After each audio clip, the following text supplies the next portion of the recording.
வணக்கம் அன்பு நெஞ்சங்களே. இன்று நாம் தரிசிக்க இருப்பது ஆதி திருவரங்கம்.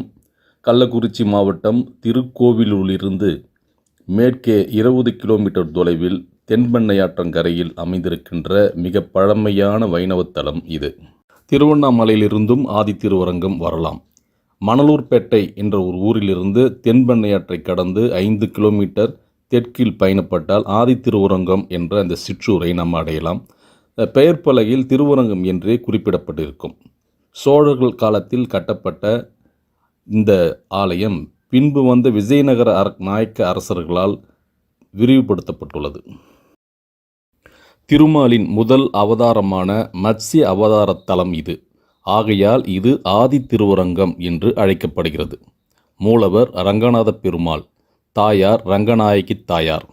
சயன கோலத்தில் பெருமாள் மிக அழகாக காட்சியளிக்கிறார். சோமுகன் எனும் கொடிய அரக்கன் பிரம்மாவை சிறையில் அடைத்து வேதங்களை பறிமுதல் செய்ய அவனை அழிக்க திருமால் யுத்தம் தொடுக்க சோமுகன் ஆழ்கடலுள் பதுங்கிக் கொள்கிறான். அவனை மத்ஸ்ய அவதாரம் எடுத்து திருமால் அழித்து பிரம்மாவையும் வேதங்களையும் மீட்டதாக தல வரலாறு சொல்கிறது. 29 அடி நீளமுள்ள சுதையால் உருவான திருமேனி. ஸ்ரீரங்கத்தில் உள்ள ரங்கநாதர் உருவத்தை விட இது பெரியது என்று கூறப்படுகிறது. யோக சயனத்தில் பெருமாள் 5 தலை ஆதிசேஷனின் மீது பூதேவி ஸ்ரீதேவி உடனுறைய பள்ளி கொண்டுள்ளார். ராஜகோபுரம் இல்லாத கோயிலின் முதன்மை வாயிலை கடந்து வலதுபுறத்தில் நாம் பார்த்தால் இந்த செங்கற்களால் ஆன பிரம்மாண்டமான பழைய தானிய களஞ்சியம் இருக்கிறது. இந்த தானிய களஞ்சியம் மன்னர்கள் காலத்தில் கட்டப்பட்டது. இன்றளவும் இந்த கோயிலில் பராமரிக்கப்பட்டு வருகிறது. 3 பாகங்கள் கொண்ட தானிய களஞ்சியம். கீழ்ப்பாகம் நெல்லும், நடுப்பாகம் கம்பும், மேல்பாகம் கேழ்வரகும் தானியங்கள் சேமிக்கப்பட்டதாக கூறுகின்றனர். 500 களம் நெல் இந்த தானிய கிடங்கில் சேமிக்கப்படலாம் என்று இங்கிருக்கிற பெரியவர்கள் கூறுகின்றனர். மன்னர்கள் கோயிலுக்கு வழங்கிய நிலங்களிடமிருந்து பெறும் விளைச்சல் ஒரு காலத்தில் இந்த தானிய கிடங்கில் சேமிக்கப்பட்டதாம்.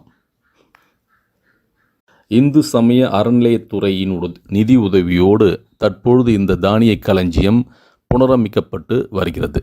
வட தமிழ்நாட்டில் வேறெந்த கோயிலிலும் காணாத ஒரு அதிசயமான தானிய களஞ்சியம் இது. நிச்சயம் அனைவரும் கண்டுகளிக்க வேண்டிய ஒரு விஷயம். திருச்சிக்கு அருகில் உள்ள திருவானைக்கா கோயிலில் இப்படி ஒரு தானிய கிடங்கு இருப்பதாக கூறப்படுகிறது. தமிழர்களுடைய பாரம்பரிய வேளாண் வரலாற்றையும் அவர்களுடைய வேளாண் தொழில்நுட்பத்தையும் இன்றளவும் பறைசாற்றியபடி இந்த தானிய களஞ்சியம் விளங்கி வருவது கண்கூடான ஒரு விஷயம். அவசியம் எல்லாரும் பார்க்க வேண்டிய ஒரு தானிய களஞ்சியம் இதுவாகும்.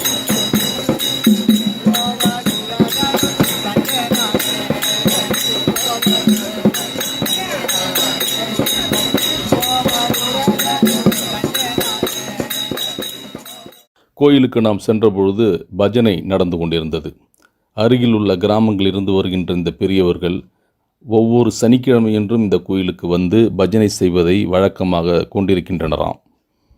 இந்த பஜனை கூட்டத்தோடு சேராமல் தனியாக ஒரு மண்டபத்தின் கீழ் அமர்ந்தபடி சங்கு சக்கரத்தோடு ஒரு பெரியவர் பெருமாளின் புகழை பாடியும் பாசுரங்கள் பாடியும் இருந்தது நெகிழ்ச்சியாக இருந்தது.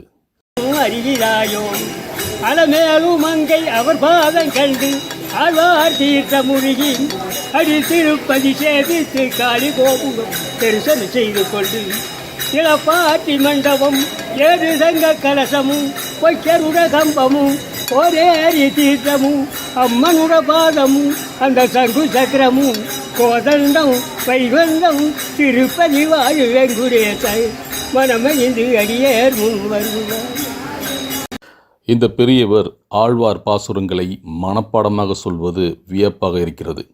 எங்கோ ஒரு சிற்றூரில் வைணவம் இந்த எளிய மக்களின் உள்ளத்தில் பெரும் தாக்கத்தை ஏற்படுத்தி இருப்பதைக் கண்டு மிக மகிழ்ச்சியாகவும் வியப்பாகவும் இருக்கிறது. பல்லாண்டு பல்லாண்டு பல்லாயிரத்தாண்டு பலகோடி நூறாயிரம் மல்லாண்ட தின்தோல் மணிவண்ணா உன் சேவடி செவ்வி திருக்காப்பு என்ற பெரியாழ்வாரின் கூற்றுப்படி நாமும் பெருமாளை தொழுதிடுவோம். நாம் வருவது வெயில் காலமாக இருந்தால் கோடை காலத்தில் வெள்ளரியும் ஆங்காங்கு வெட்டி தரப்படுகின்ற நுங்கும் சாப்பிட்டுவிட்டு இந்த கோயிலை நாம் வந்தடைவதே ஒரு புதிய அனுபவமாக, கிராமத்து அனுபவமாக இருக்கும். சொந்த வாகனத்தில் வருவது நல்லது. மணலூர்பேட்டையிலிருந்து ஆட்டோ வசதியும் உள்ளது. பல நூற்றாண்டு காலம் திருமாலின் புகழ்பாடும் ஆதி திருவரங்கத்தை நாமும் குடும்பத்தோடு கண்டுகளிப்போமாக. நன்றி, வணக்கம்.